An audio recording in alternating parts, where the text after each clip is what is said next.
Welcome to this retrospective slash review of the video game Biohazard Battle, which originally came out on the Genesis or Mega Drive as it's known elsewhere in the world, outside of North America, I should say.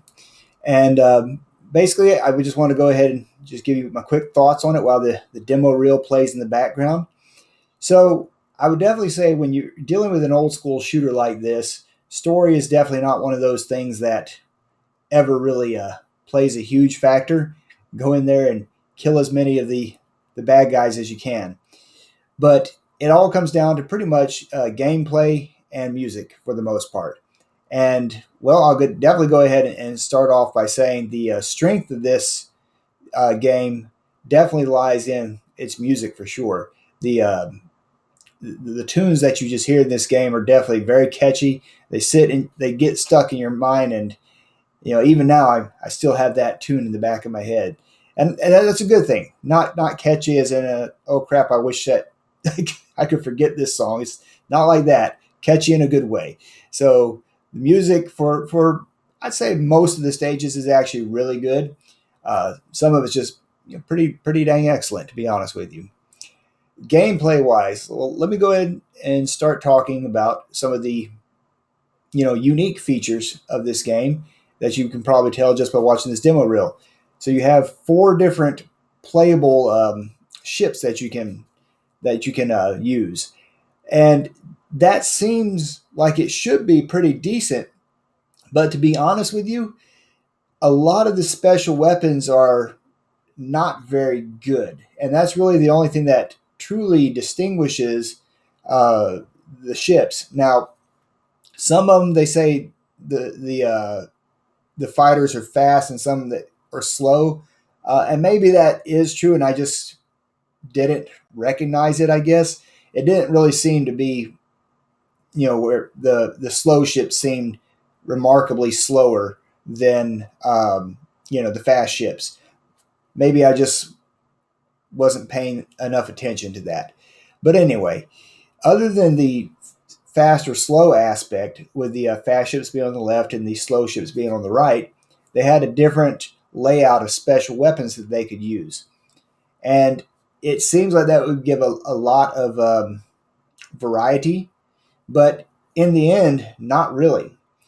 So this ship here actually is kind of convenient that I say it like that, because this is the one I think I did the best with for sure, even though I originally beat the game with the Polyzena aircraft.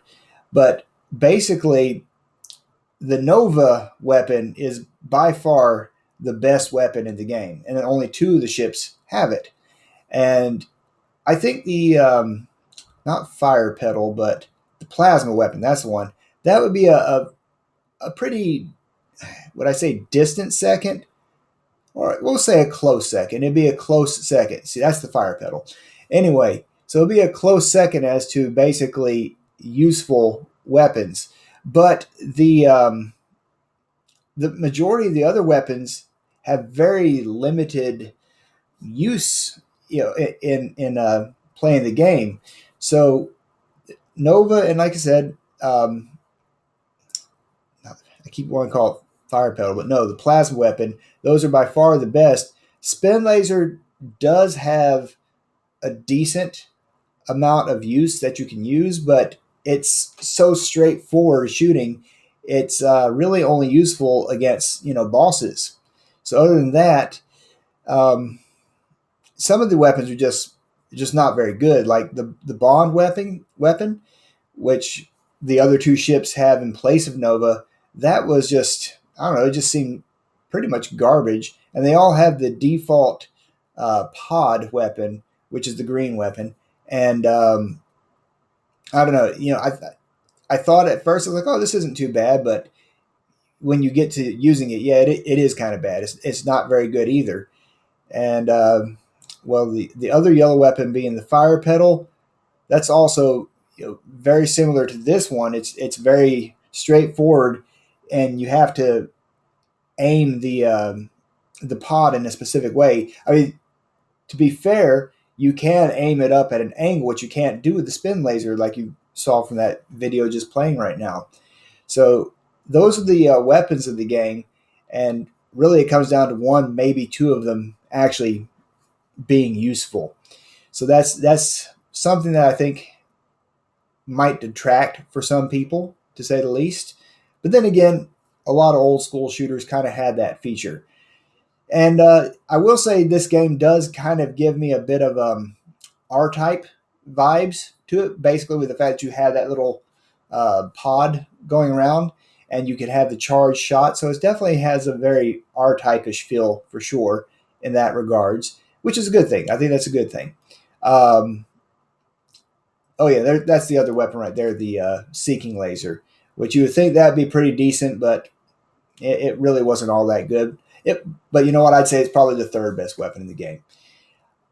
So so basically, you have a lot of weapons, you have a lot of different variety, but the actual application of those or usefulness in actual use is somewhat limited.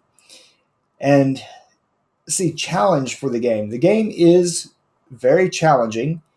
Um, and I would say probably the last level of the game is one of those levels that when people talk about old school shooters being rage inducing and causing people to rage quit, that last level is probably a very good example of that for sure. It was by far the most frustrating level in the game. It's not even remotely close in that regards. You know, even when I play through say levels 5 and level 7, those are pretty difficult, and even 4 to a certain extent. Uh, neither one of those, none of those stages compared to the last one as far as difficulty. And just to try to play it the hardcore way as far as retro achievements calls it, or the uh, the old school way in case you only had a Genesis and you didn't have save states to rely on. I played through it earlier today and I made it all the way to the last stage, and I made it to that last boss a couple of times, and just got this close to being able to beat it in one playthrough on normal difficulty, and but I didn't do it. So I mean, is this the kind of game that I think I would try to put that kind of effort into? Maybe. I don't know. I mean, at this point in time, I think I've kind of got my enjoyment out of the game, really. But do I would I want to play it again to make sure I could beat it all the way through from beginning to end? I got really close, so I mean, it is kind of tempting to be honest with you. And to be fair, a part of the achievement system that you get on retro achievements, it says to beat it on the hardest difficulty level. Oh wow! So there's two difficulty levels above whatever. There's two difficulty levels above um, normal. So that's kind of insane. And you know what? I don't think I would want to play it to get up to that level of difficulty. That's just not something I think I'd want to do. That's funny. Just watching this go through like or me doing absolutely nothing, touching the controller. Cool. Anyway, if I was to give this a final score, though, I do think it's a good game. It definitely is old school for sure, and it definitely has that old school feel to it and the difficulty. But I think it's a good game. I do like it.